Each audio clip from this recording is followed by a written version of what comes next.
Perlu digarisbawahi bahwa umroh belum dibuka.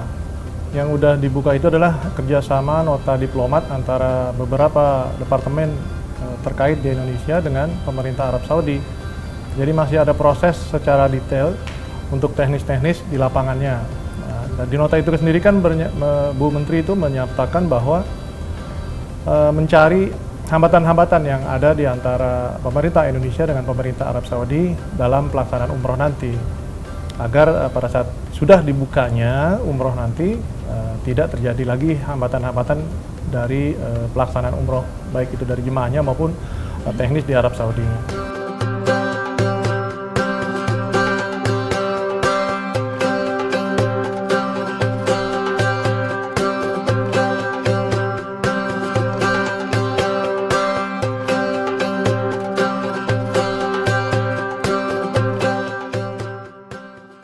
Tidak ada syarat yang khusus dari Arab Saudi, tapi memang yang ada itu dari Indonesianya, yang masih kita harapkan agar tidak adanya semacam PCR maupun karantina baik keberangkatan maupun kepulangan. Ini yang dirasakan berat oleh para pengusaha, biro perjalanan wisata, penyelenggara perjalanan ibadah umroh maupun penyelenggaraan ibadah haji khusus. Begitu juga dengan jemaahnya.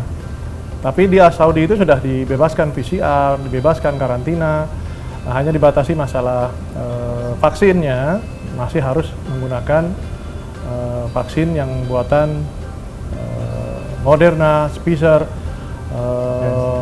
Johnson, dan satu lagi AstraZeneca. Sementara untuk Sinovac dan Sinovac masih harus menggunakan booster dari keempat vaksin yang ada, serta umur antara 18 tahun ke atas.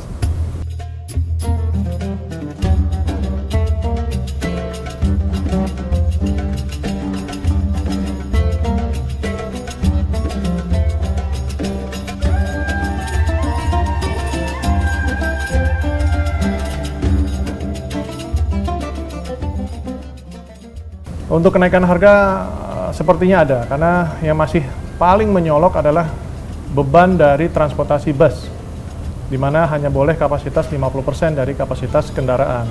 Sehingga itu mau tidak mau akan meningkatkan harga. Untuk sementara hotel mereka masih menunggu perkembangan yang ada. Kalau sudah bersaing lagi, tentunya harga akan semakin bersaing dan turun dari harga yang sebelumnya. Berapa persen sekarang? Antara 15 sampai 25% kenaikan harga. Contohnya misalnya dari harga referensi Departemen Agama 20 juta akan menjadi sekitar 25 atau 26 juta.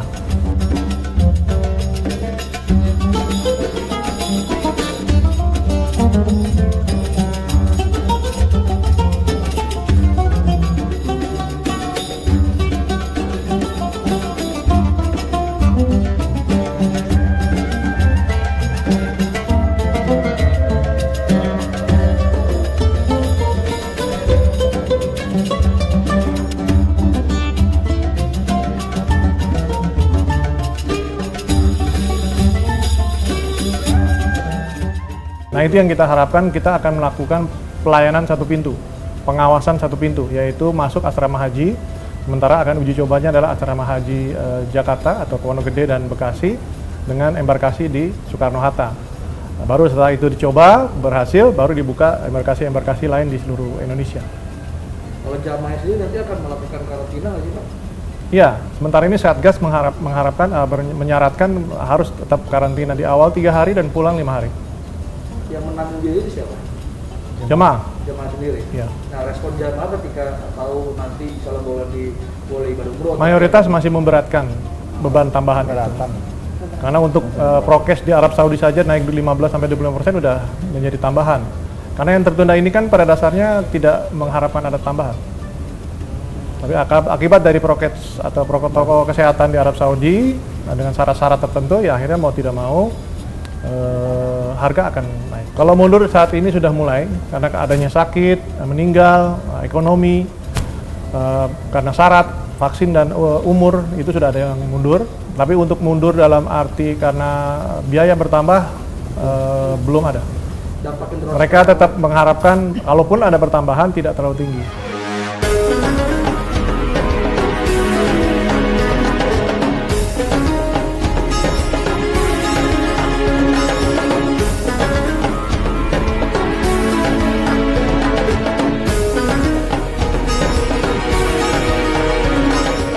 Ya, salah satunya adalah kita tidak memberangkatkan total dari jemaah kita yang tertunda.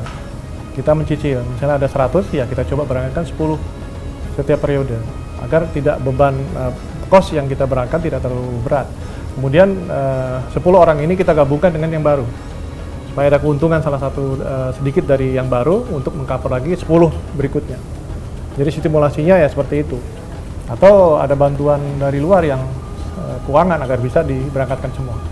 Karena belum tentu juga pihak-pihak stakeholder yang ada, hotel maupun airline dan transportasi mau siap untuk memberikan seat sesuai dengan kebutuhan kita. Akibat dari adanya vaksin yang tidak seragam, akibat adanya harga yang tidak seragam, tentunya akan mengurangi jumlah jemaah yang tertunda itu tidak bisa berangkat berbarengan. Nah, itu yang bukan kita harapkan, tapi itu yang akan kemungkinan terjadi, sehingga itu kemudahan-kemudahan yang kita bisa buat. Kita golong-golongkan, kita kelompok-kelompokkan, tahap demi tahap, sambil mencari insya Allah datangnya jemaah-jemaah yang baru.